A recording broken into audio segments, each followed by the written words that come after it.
कफरेट जैसे स्लम इलाके में मदरसा गुलशन रज़ा नाम का एक एनजीओ है, जहां बच्चों को देश के संविधान के बारे में बताया जाता है और उन्हें सिखाया भी जाता है। मदरसा गुलशन रज़ा के ट्रस्टी अब बताएंगे कि संविधान के माध्यम से अपने बच्चों को किस तरह से शिक्षा देकर वो ये समाज में मैसेज फैला रहे हैं कि संविधान के राइट्स हर किसी को है। यही महाराष्ट्र बंधु के माध्यम से बताने का प्रयास कर रहे हैं।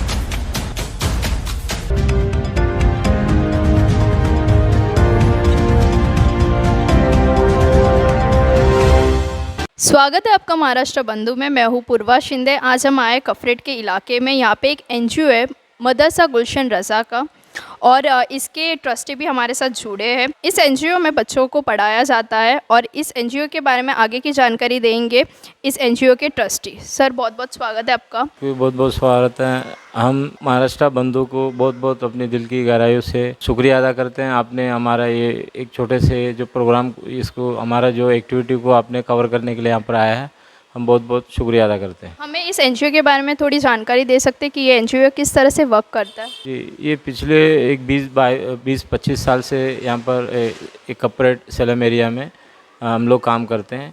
हमारा जो मेन जो मकसद है, डॉक्टर बाबा साहब अम्बेडकर ने जो संविधान में हमको जो राइट्स दिए हैं, उस राइट्स के मुताबिक जो गरीब बच्चे हैं, सेलम एरिया में रहने वाले बच्चों को आसान तरीके से एजुकेशन को पहुंचाना, ताकि उनको उनका हक मिल सके। वो एजुकेशन ले, उसके थ्रू से वो अपने ज़िंदगी को अच्छे से अपने मुल्क के लिए, अपने देश के लिए वो अच्छे से एजुकेशन लेकर वो काम कर सके। तो उसी के ऊपर हमारा फोकस है। हम यहाँ पर कुछ यतीम अनाथ बच्चों को भी यहाँ रहते हैं, कुछ बच्चे हैं, उनको इस्लामिक एजुकेशन भी देते हैं। उसके साथ साथ दुनियावी जो स्कूल सिस्टम है, स्कूल से भी पढ़ाते हैं, और दुनियावी और जो एक्टिविटी, बहुत सारी एक्टिविटी हमसे जितना हो सकता है हम लोग करते हैं। सिर्फ मदरसे के ही नहीं, बल्कि यहाँ पर जो सलम में जो रहने वाले जो गरीब बच्चे हैं, जो उन बच्चों को ऊपर भी हम लोग, हमारा फोकस है। उनको जैसे हमारा जो 10वीं जो बच्चे या लड़कियाँ हो या लड़का हो फेल हो गए, अगर 10वीं नहीं कर पाएँ, किसी भी कारण से पढ़ाई अधूरे में छोड़ दिए, हमारा फोकस होता है उन बच्चों को ढूंढकर हम उनको 10वीं NOS के ज़रिए से 10वीं का एग्ज़ाम दिलाते हैं। 10वीं और 12वीं का एग्ज़ाम दिलाते हैं, जिसमें लड़कियों का क्लास अलग चलता है और लड़कों का क्लास अलग चलता है। हर साल 35 से 40 बच्चे हमारे सेंटर के ज़रिए से जो है वो पास होते हैं। हमने ये भी सुना है कि ये एनजीओ काफ़ी सोशल एक्टिविटीज़ करता है और बच्चों को स्पोर्ट्स में किस तरह से सहायता करता है? हम देखते हैं कि यहाँ पर सलम एरिया के बच्चे जो स्कूल से आने के बाद, और अभी तो काफ़ी स्कूल लॉकडाउन की वजह से पूरे बच्चे फ्री हैं, तो दिन भर इधर उधर वो फजूल चीज़ों में, फालतू चीज़ों में लगे रहते हैं, नशे वगैरह की तरफ जाते हैं। तो उन बच्चों को बिज़ी करने के लिए हमारे पास विजडम स्पोर्ट्स क्लब है। उसके तहत हम बच्चों को फुटबॉल सिखाते हैं और कुछ मार्शल आर्ट, कराटा वगैरह सिखाते हैं।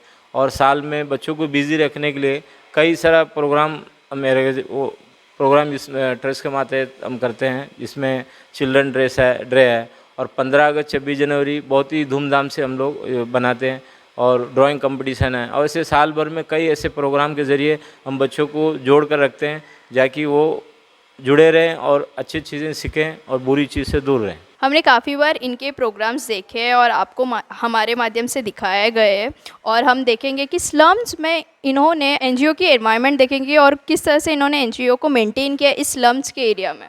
तो चलिए हम आपको शेयर कराते हैं इस एनजीओ की।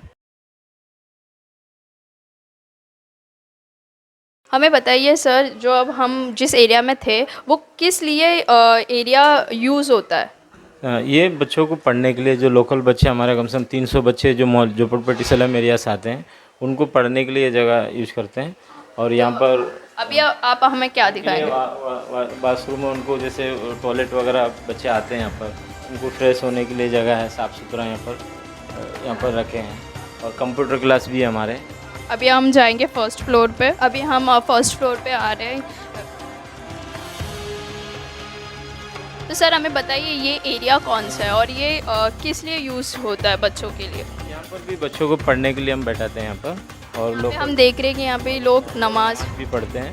बाकी पढ़ाई के लिए भी ये जगह पूरा यूज में होता है। जी, ये दीवार में बच्चों के लिए, उनके अंदर एक एवरेंस लाने के लिए जैसे हमने बहुत सारे चित्र बनाए ऐसे, अनेकता में एकता इसलिए मेरा भारत महान, ताकि बच्चों को दिमाग में एक बात क्लियर रहे कि हम क्या है और हमें किस तरह रहना है। संविधान का फर्स्ट कॉपी यहाँ पर हमने प्रिंट किया हुआ है। उसके अलावा बच्चों को राष्ट्र में जितने भाषा हैं, हिंदुस्तान में जितने भाषा बोला जाता है उसके स्पेलिंग यहाँ पर हमने बनाया है। फिर साफ़ सफाई के ऊपर आगे चलो, साफ़ सफाई के ऊपर जो है वहाँ पर उसका पोस्टर है। फिर पेड़ पौधा लगाने से क्या फ़ायदा है उसके बारे में हमने यहाँ पर लिखा है, और अपने मोहल्ले में जो साफ़ सुथरा रखें उसके बारे में अवेयरनेस किया हुआ है यहाँ पर। हमने अभी एनजीओ की सैर कर ली है और हमने देखा कि काफ़ी सारी सोशल एक्टिविटीज़ इस एनजीओ में होती है, बच्चों की सुविधा के लिए होती है, स्पोर्ट्स भी यहाँ पे होते हैं और यहाँ पे काफ़ी पेंटिंग्स भी की है जो बच्चों को अवेयरनेस कर सकते हैं। और अगर आपको इस एनजीओ में एडमिशन करना है तो इनकी वेबसाइट की लिंक हम डिस्क्रिप्शन में मेंशन करेंगे। और इसी के साथ बने रहिए महाराष्ट्र बंधु न्यूज़ के साथ।